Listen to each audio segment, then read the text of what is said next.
It hit me. Nigeria pollutes almost 10 times less per capita than England. Bangladesh is similar too. America emits 100 times more than Madagascar, one of our most at-risk countries.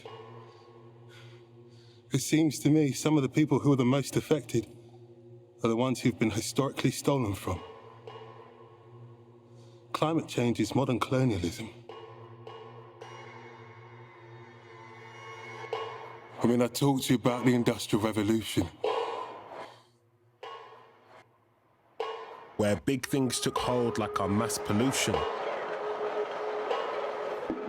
Great wealth came along. No, that's not the solution. But where that wealth came from, now there's the intrusion. The wealth starts amassing back in 1760. When it started back then, cotton got really nifty. Machinery used wool, but the cotton was better. Whatever the weather, the cotton, it came together. From the cushion to the lining, from the lining to the clothes. Where it came from, not everybody knows. The cotton came from bloody hands, came from the pain and contempt. A generation whose freedom done came and went. It was slavery, all amassed in slavery. Wait, that's just America, now thinking that amazes me. It was slavery, all amassed in slavery. Wait, that's just America, now thinking that amazes me. Slavery plantations in the Caribbean. In the Caribbean. Slavery plantations in the Caribbean. In the Caribbean. Slavery plantations in the Caribbean provided the raw material needed for industrial change and growth in the British Empire, but it goes deeper. Fused with that history of slavery are the genocides and the conquests, the liberation of oil by liberators that deliberate the price of liberation whilst polluting soil. Shout out to Shell. The moment when our relationship with living things became one-sided and without exchange. We profit, forget, and move on. We profit, forget, and move on. And that was an excerpt, yes, please, round of applause. Firstly, I would like to acknowledge the land that we are meeting on today. That is the ancestral lands of the Kaurna peoples of the Adelaide Plains region. And I pay my respects to their elders, past, present, and emerging, and recognise and respect the cultural heritage, beliefs and relationship with their lands. We acknowledge that they are of continuing importance to the Kaurna peoples today, and I would also like to acknowledge and pay my respects to the other First Nations people who are joining us today. Just a quick reminder, this is the usual COVID spiel, that in order to keep yourself safe and our community safe, please remember to remain socially distant when not seated, and we recommend that you wear a mask. And to please follow any instructions from our staff, COVID marshals and volunteers who are working hard to keep us all safe and happy. My name is Dwayne Coltard. I'm a proud Adyamatnagugada man from South Australia. I would like to acknowledge my ancestors and my cultural identity as a proud Adyamatnagugada man, and acknowledge the sacrifice by my elders who continue to guide me on my journey. I'm very honoured and privileged to be joining you today in discussing with Fehinti Balogun, whose production, Can I Live, delves into the critical questions regarding the climate crisis with a mix of spoken word, rap and hip hop. This is a really inspiring production, so thank you, Fehinti, for joining us, even though I know it's a very, very early morning in the UK. So I hope you had your coffee. First of all, Fehinti, I really wanted to, start the conversation off speaking about your family, who feature heavily within your production, Can I Live, and your mother, who plays in a way a central role for me. As a viewer, I saw her role as somebody who really humanised the issues that you were talking about. But can you tell me what it was like to include your family in this production, especially your mother, who really is a central role?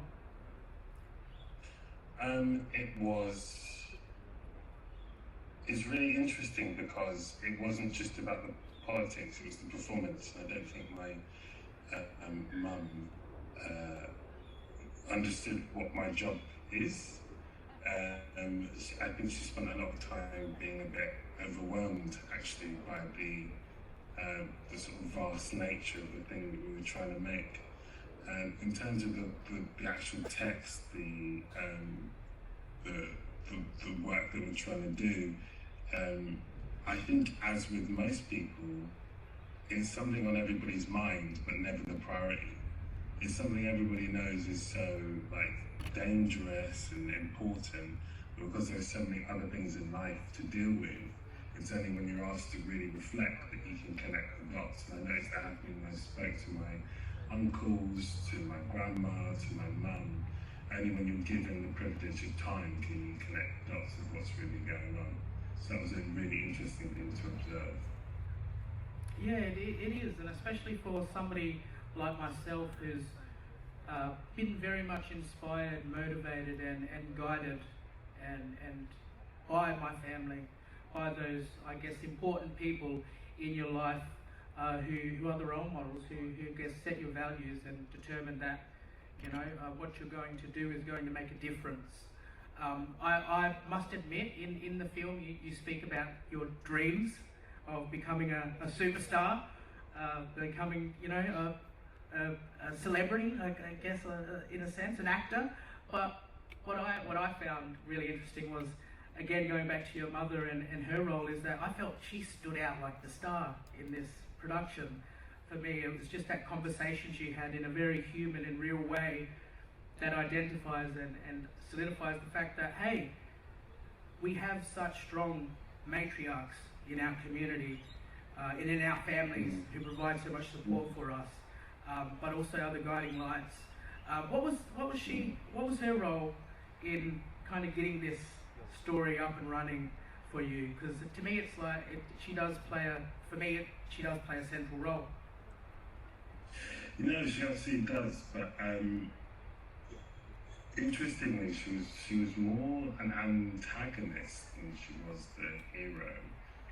And so I don't know how much anybody knows about how this show came about, but basically, a very long story short is I was doing a play about climate change, and it taught me about climate change. I didn't really care about it before, and I read a book and I was like, oh my gosh, this is a thing. And I put it away for several years because, again, trying to win my Oscar, and then I got my first lead in the West End, and I thought, wow, this is the dream come true, tick on the old bucket list. And it was during that time that we had the hottest summer in history, after having the hottest summer in history. And I remember experiencing panic attacks and anxiety dreams, and I was really experiencing climate anxiety, and so I wanted to be active in that type of organising or activism of some kind. I'd never been involved in any kind of activism. So I tried to launch a plastic cans project that another bit was doing, completely ignored. No one didn't care who I was. And I went to another theatre I was working on. I tried to went in further, I bypassed everybody, went to the catering company. Nobody cared who I was. Nothing was listened to. Then I found out XR were doing an event there, and this was before I even knew about XR. So I went to a climate lecture. When I was at this climate lecture, I decided, yeah, I'm gonna be an activist. I have the privilege and time to use it. So then I did activism between jobs. So when I did a job, I got back, and there was this huge protest in London. And when I got back, I said to my mum, look, can you see what we're doing? And she was like, what, causing trouble? And making a nuisance for people. And it was the first time that myself and my mum had politically bumped heads. So we argued for like a month. We stopped talking for a week, and on our last argument, which was a big argument, I secretly put my phone under a pillow and I recorded the entire thing. And we finished arguing, and I went away and I sent it to my friend. I was like, this woman doesn't get me, my mum doesn't get me, like, da-da-da-da. He was like, listen to it. So we listened back to it, and my mum had a couple good points. She had some really good points, actually. And so I formed the lecture, which was before the show was even written, a climate lecture based around her voice recordings.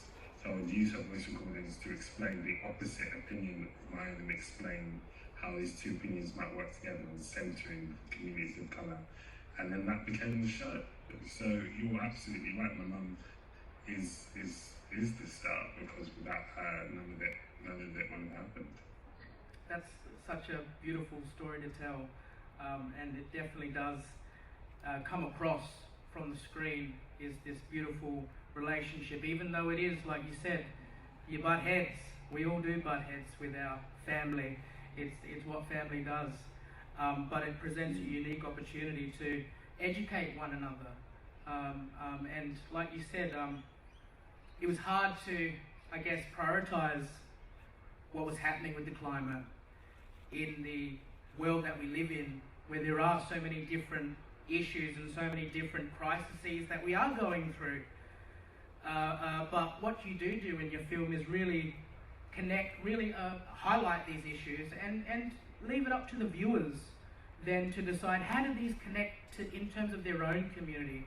Was that something that you purposefully did with this film, was to not provide so many answers, but just look at what are the facts and where do you see yourself in this movement?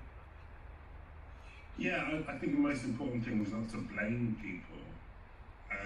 I think often when it comes to narratives about climate change, you get one of two extremes. You get the let's talk around climate change extreme, or we're gonna like talk about something, or we're gonna have a story that's set in a post-apocalyptic world because of climate change, or we're gonna talk around the subject of climate change, or they go the other way and they go, this is really, really bad, why don't you do anything about it? What's your problem? You made this happen. And what these two things miss are the sort of nuances of why we are in the situation that we are. And as we talk about in the film, it's never, climate change isn't the issue. Let's be honest, it isn't the issue. The issue is neoliberal capitalism and white supremacy. That's what the issue is, because all of the other issues stem from those things. If it didn't make people, often rich white males, money, it wouldn't happen. That's the only reason any of these things exist. So actually, we have a more universal topic to be talking about, which then stems to war, to famine, to rising house prices, to genocides. Like, all of these things stem from those issues. And we deal with the two extremes of talking around climate change, of talking about climate change as default the individual. We don't deal with the narrative of the collective, of being stripped of our collective rights.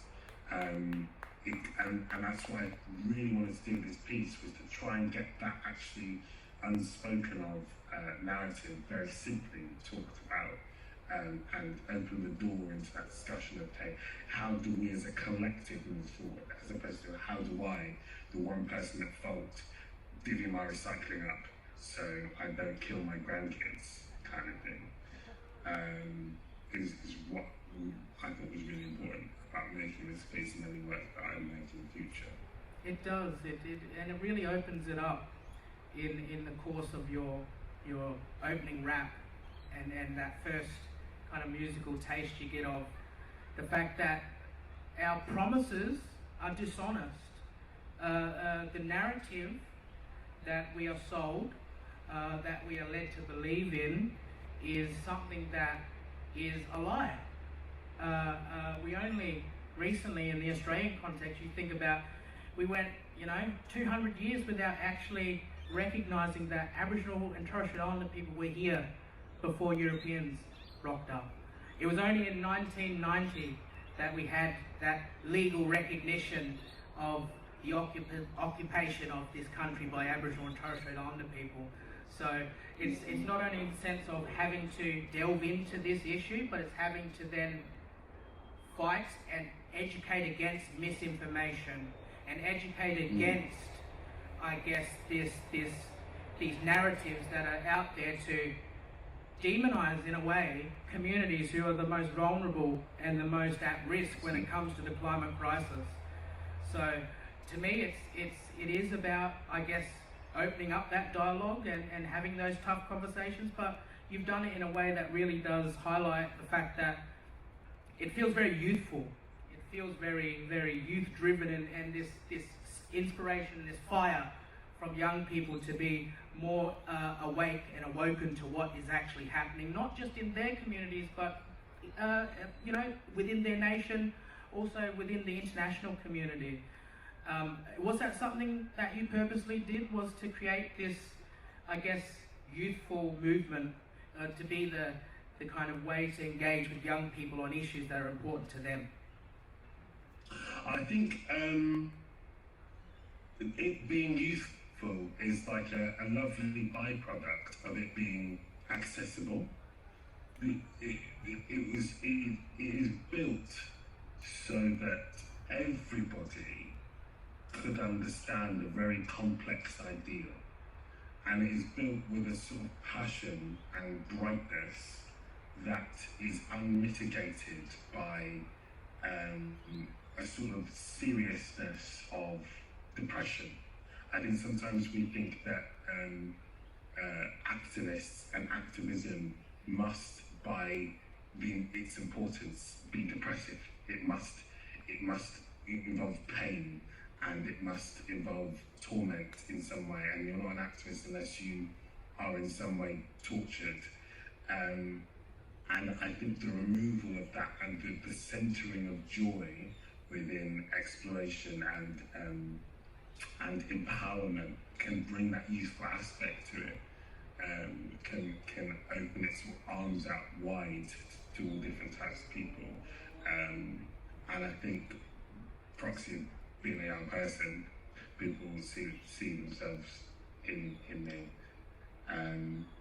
So yeah, it's just aimed to be open to as many people, and luckily a lot of young people have clung onto it. Yeah, it's one of those things that is really does.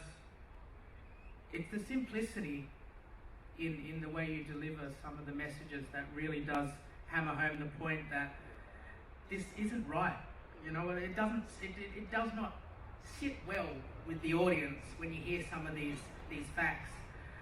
But what the film does for me is really it highlights the stark realities, the stark worldviews, and the stark, I guess, realities we live in, different realities we live in. It's almost like we live in two different worlds.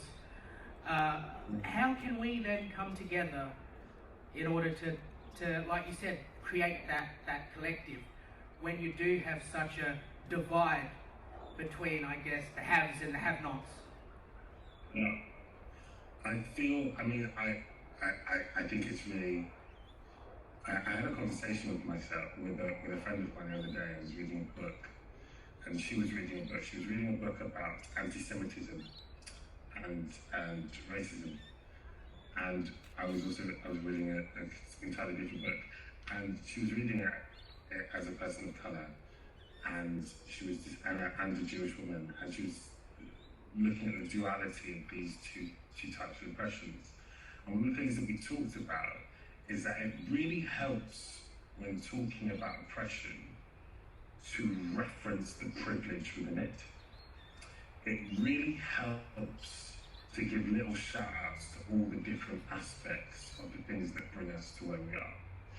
And I can't claim to have the answer to many things at all. But what I can say is that when you're in a group, you're in a room of people that understand the reasons for the differences with them, it's much easier to come together.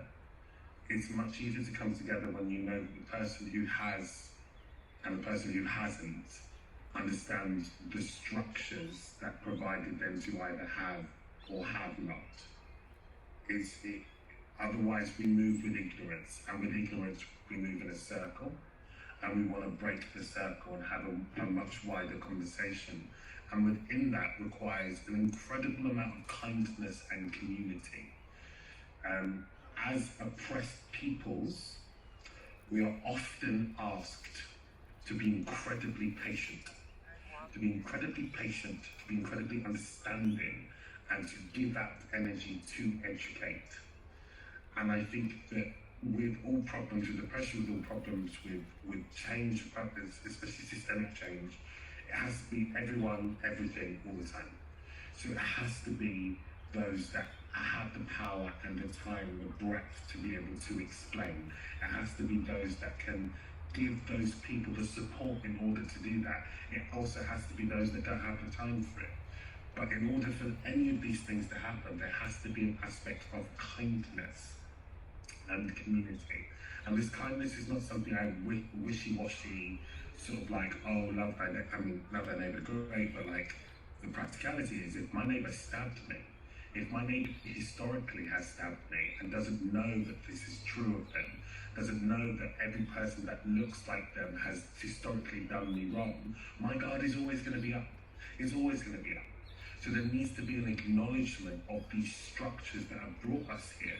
And I need you to know that, and I need that to be there in order for us to talk.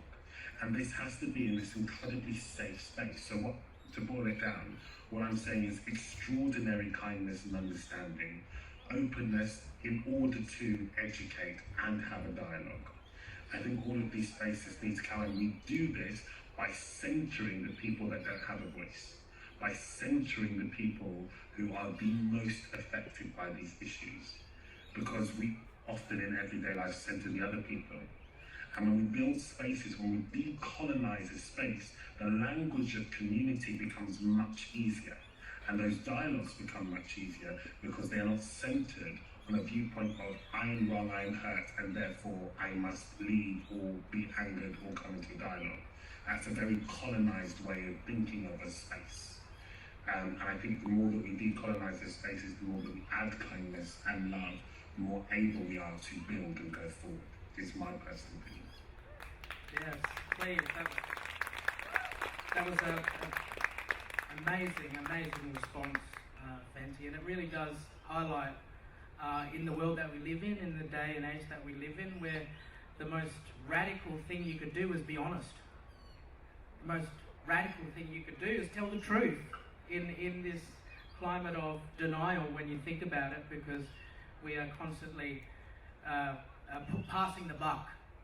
And I think that's why this production and this film is so important, because it really does focus on the next generation to say, hey, the problems that we are facing today don't have to be suffered for tomorrow. We can actually provide some change here, but it's going to take being big, bold, and brave. And that's why I think young people are in that unique situation to take that on. One of the interesting aspects of your film as well is this tension between the fact that the most, like you said, the most impacted communities, or the most impacted people within our populations, are often the ones that are left out of these conversations. But it's in this context, I think in Australia we've been lucky enough to really see a shift in the narrative and in kind of putting forward and putting at the forefront First Nations voices as the people who have had the longest continuing connection with this beautiful country that we call home, this island nation, which is a beautiful place to call home, but it is a very unlucky scenario when you see some of the, I guess, structural oppression, those structural racism, in particular with the mining companies. Only recently, a couple of years ago, we saw one of the worst destructions of Aboriginal heritage in Australian history, is when they blew up a cave in Western Australia, which had the oldest, I think, human remains in Australia, one of the oldest. So it's very true that there is that structural racism where it has been codified. It is within every, I guess, bureaucracy, institution that we think of. What's been your experience of that and combating that? Has it been something that you've had to, like you said, develop a coalition, develop a group that you tackle this together, or is it something that you felt that you've been a bit isolated from? I think both. I think it's so. Community is such a funny word, especially in a city. I don't know what it's like over there, but over here you move every 2 years. to somewhere because your rent is too expensive, or because your landlord's kicking you out. Like, it's really hard to place yourself somewhere and have an in-person community, especially with COVID. And when we have this narrative of like, you're not doing enough or you should be fixing something, it's very difficult to feel like you're doing anything. And then you have to survive and you have to pay rent and all of these different things. The things that I have found incredibly useful is being part of the collective in any shape or form. Whether that's been with the Complicité family, where we've built this film, where we've gone to different grassroots communities across the UK, whether that's doing the different talks within the communities, always going back to your pot to reload or refill yourself is always great because it gives perspective. Otherwise you're trapped thinking this is the only way I can go, and you're trapped into the idea that you're doing it alone. And what we have to remember is that for the last 30, 40 years people have been doing this. And the trick of the system is to try and make us think that we have to build something that hasn't already been built. So what I have experienced through like systemic oppression or like the barriers of what does protest do, what do I do now they're trying to ban protest, is talking to the groups that are going against it, that the only way I've been able to survive is through collective. That's literally it, because doing anything on my own, especially when being that large, is too overwhelming, far too overwhelming.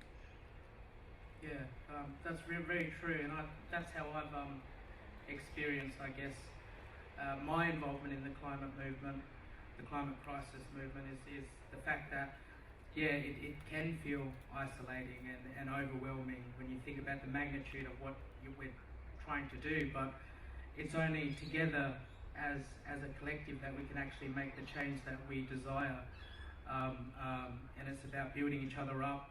And luckily I've been involved in some really great groups and movements here in Adelaide and South Australia and Australia nationally. But it definitely does really require a group effort and a team effort. And I think that's one of the things your production touches upon, is the fact that we live in a global family. We are part of a global family. In 2022, when we're more connected to what's happening in other places than ever before, is that we have that constant ability to connect with one another, but it's isolated in a way when you get to that narrative of, well, you're just the individual. But how do we then create, I guess, those communities that we really need to step up? You know, in that sense of, where do we go from here? I feel like in the dirty word of marketing comes to mind, because with a lot of these movements, it's not like we need to create them, we just need to find them. And I think, like with quote-unquote colonised spaces, if you don't think of places for you, you're not going to go. So if there is a place that is doing the work you want to do, but you've never heard of it, the people there don't really feel like your vibe, and it's not something that you feel like you can be a part of, you're not going to go. So how do we make the groups that exist more accessible? How do we connect them up, and how do we build upon them and with them? I think is the biggest question. And that's kind of what we were trying to do, or continue to do in Can I Live? Can I Live works with sort of three prongs, in that we do the film, then we have a chat afterwards, and within that chat we are led by a grassroots movement in the area that we were screening. The idea is to discuss what the issue is, give tools of how to go forward, and then look at groups that already exist in order to go forward. Again, like demystifying what an activist looks like, what a community group looks like. And I think the more that, like what I said earlier, everyone, everything, everywhere, the more that we are able to do that in all the different spheres of our lives and give that out to the people, the more that we're able to build upon it. and it can become something that is as accessible as going to your local fitness group, is my hope and idea in a minute. Yeah, that's very true. Accessibility is the key to growing the movement. And as the first clip we showed, which spoke a little bit about the Industrial Revolution, which kind of put us on the trajectory towards what we now know as the climate crisis, it's almost like, well, there needs to be a revolution. There needs to be a green revolution. There needs to be a climate revolution. There needs to be a people's revolution in order to change the current trajectory we're on. So I really did get that from your film and your production, is that, hey, it's now up to the individuals to band together in community collectives, in the groups, in order to really consolidate that change, and put forward, like you said, an alternative, you know.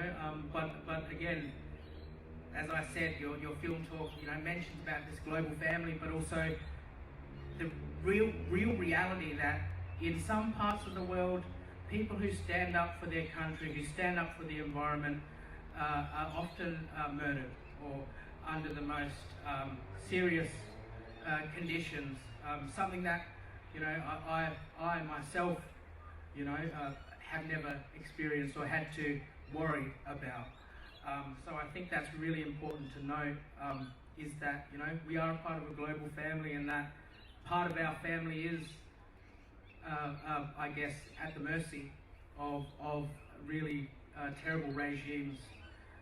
So we definitely have to be mindful of that when telling these stories. So, and I just wanted to thank you for also raising, I guess, some of those stories in the, I don't want to spoil it for anybody who hasn't seen the production. Please do go see this film. It is a very inspiring story, but some of the people you get to speak, I guess, really hit home the point that, hey, it's not just in the UK, it's not just in Australia, it's not just in America, it's all around. It's in North and South America, it's in Europe, it's in Asia. You know, there are definitely a multitude of different people and different, I guess, stories out there that need to be told, need to be tapped into. So I want to say thank you for doing your bit to include those stories in your Can I Live production. What was it like for you to, I guess, bear yourself, be this vulnerable, and use these mediums, use this hip-hop, this rap, this spoken word to such a powerful, in such a powerful way? I was really inspired. What was it like for you? Exhausting. It's such a vulnerable thing. When I did the lectures, the talks, it was so, I remember being exhilarated and feeling like, wow, I'm on top of the world. And then when the cameras leave and the people leave, and it's just you packing up your notes and you're walking home, I've never felt such a sense of loneliness ever in my life. It is such a stark difference, and I think the difference with Can I Live the film is that it felt way more communal, and it felt like not just a performance. The songs were poems that I'd written years before, were built upon as we were developed, and they were just so important for me, because when I was doing a lecture, I wasn't getting out my anger, frustration. It was more like I'm doing a lecture, whereas those songs they're not. I mean, I could talk about drum set and the beats all day, but that's not really what we're here for. But for a lot of the songs, it's not necessarily about explaining something. Some of them it definitely is. I think like 2 or 3 of them definitely is. But it's more about like outrage and like complete release of this. How the fuck did we get here, and why are we here? And I'm just so angry. And being able to release that was so cathartic and healing in a way, and being able to share that with others, terrifying. But also, like, there's the truth that I had sitting in this position writing the whole thing. So cathartic, exhausting, and it never stops. The work continues. The work continues. And I do love that, because all those, it is a production, it is a film that takes you on a roller coaster of emotions, of facts, of issues, of very many topics, but it does in a way feel communal, that anger. It's like, I'm angry too, you know, and then it's like, if I'm angry, then I'm sure there are 10 other people out here that are angry just like me. So as much as it raises that emotion in you, it's like, hey, that's an emotion to tap into and to use to build on our future. And that's one of the things that I found, and what I love as well about this production is just the movement. You know, it feels like you're constantly moving, but it's like it's the movement. You know, it's critiquing a movement. It's talking about movement within yourself. It's talking about ideologically and philosophically moving away from what we've traditionally done. So it really did feel to me like I went along with you, and it was such a refreshing thing to see, especially when looking at a movement that has been very it has been critiqued for being very whitewashed. But do you think there is that growing consciousness in the movement that things need to change, that there is a growing recognition of the privilege that most of the people within this movement have? Yeah, I do think there is, and I think the more that happens, the more people are aware of the erasure of the groups that have been around, but just don't get the same kind of media attention. And I think, again, it's really difficult. I don't know if I've mentioned this, but white fragility is such an interesting term, because it's not just, in my understanding at the minute, as someone who, I don't know, has access to white fragility, or the internalized racism of people in general around the world is actually so deep and interweaved with one's idea of themselves that when you question about it, you actually have to question everything that makes you up. Because when you really deep it, when you really start to understand what racism is, you have to question everything about yourself, and that is society does not demand that level of self-introspection from people, so you don't often do it. So to come back to your question, are activist groups understanding? Yes, because we're asking different kinds of questions. Does that mean that there aren't going to be inherent problems all the time? No, because the level of introspection needed is forever ongoing.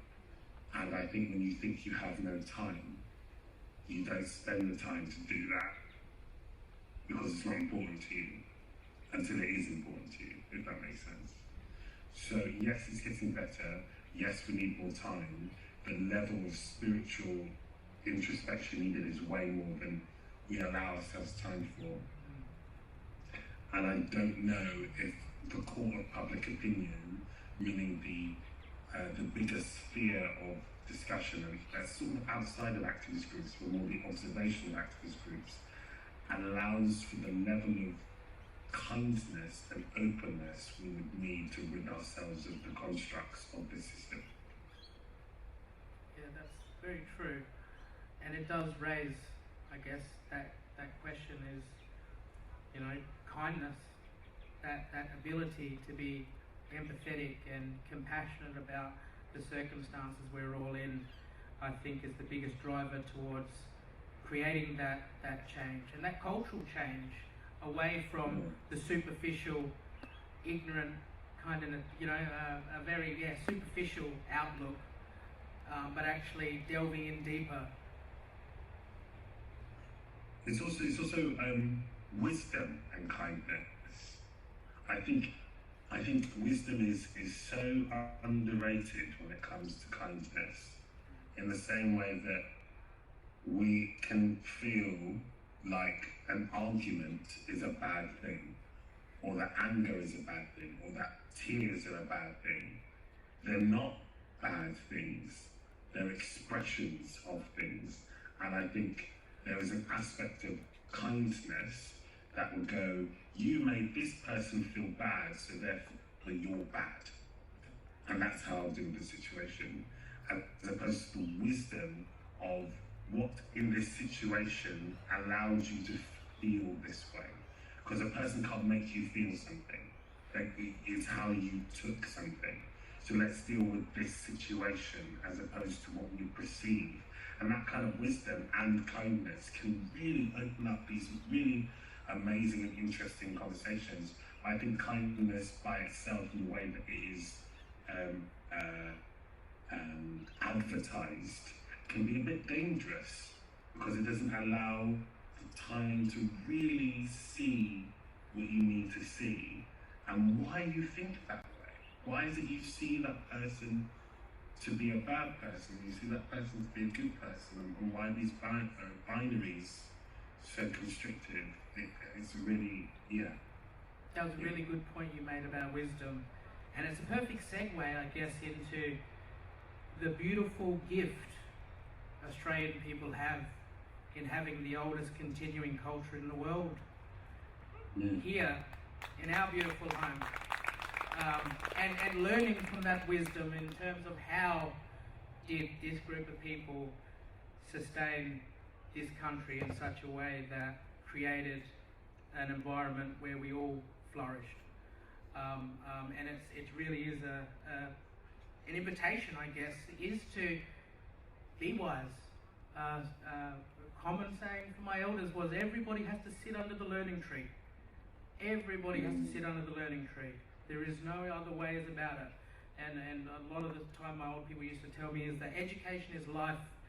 The day you stop learning is the day you die. You never stop learning. You learn something new every day. So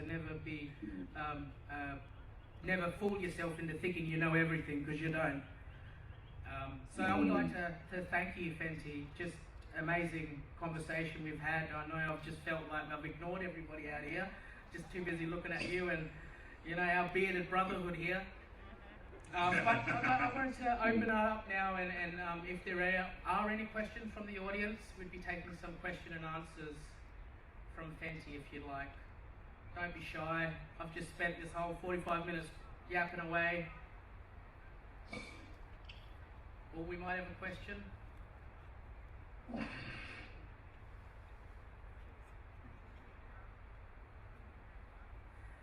Thank you both very much for a conversation that, as an older white Australian woman, I feel very privileged to have been able to watch and share. And I've been sitting here doing what you do, which is quickly Googling everything I can find out about the film and where we can see it. I've got as far as seeing that the Sydney Opera House has got some, you know, that you can access it there online. So Fehinti, I think you did mention something, maybe I didn't catch it right, about having opportunities to have conversations that follow on from seeing it.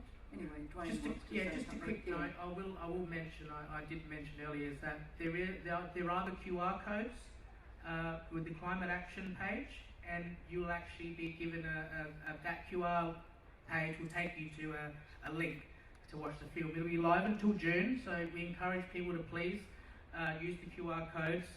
Watch the film. It is a very, very inspiring production. So you can do that using the QR codes. So the QR code's over here where the entry is, and I think there are some based at the tables as well. So please use those QR codes. Fehinti, did you want to add to that?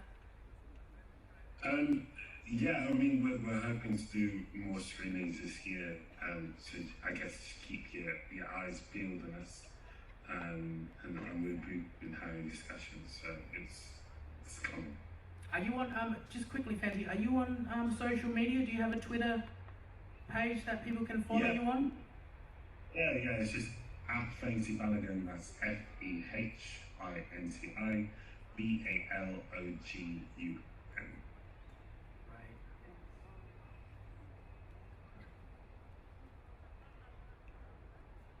Hi Fehinti and Dwayne, thanks so much for the conversation. What's really great about this conversation is that integral view that you both share, that it's climate change is a social justice issue and social justice has such a long history. So I just wanted to say thank you for reminding us of this, because so often we look at climate change at a really almost a project-specific scale, particularly in Australia. For example, the conversation will focus on a coal mine and its implications for groundwater and for farmers nearby, or for the loss of traditional lands or access to traditional lands from an Indigenous perspective. So I really appreciate that helicopter view that you're reminding us to take, to look at the integral. Thank you. Definitely, I think that is important, and like I said, there is that idea that there is that microscope in terms of the issues, and specifically about projects, which then negates the history.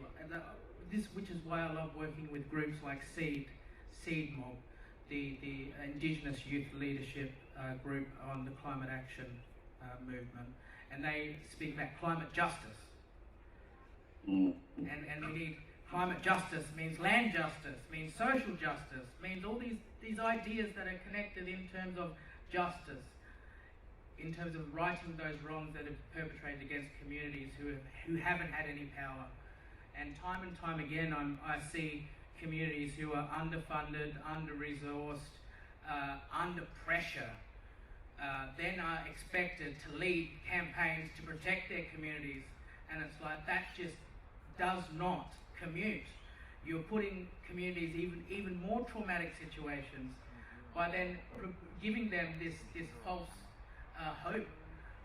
So I think, we definitely need to consider how we support communities, and Fehinti mentioned it in one of his answers, is that money sometimes is the biggest barrier towards getting people actively engaged, because they care about these issues, especially when it comes to Aboriginal and Torres Strait Islander peoples in this country. We care so much about what happens to the country that we will move heaven and earth sometimes to make sure that we have our say and have our voices heard on this. But it's just about getting other people to parrot us, to echo that voice, so it then becomes deafening. It becomes such a chorus of different voices saying the same exact thing.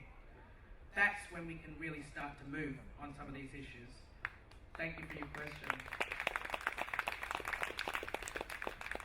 We've still got time if there are any more questions. Oh yes, one more, yep. Oh, we've got a couple hopefully.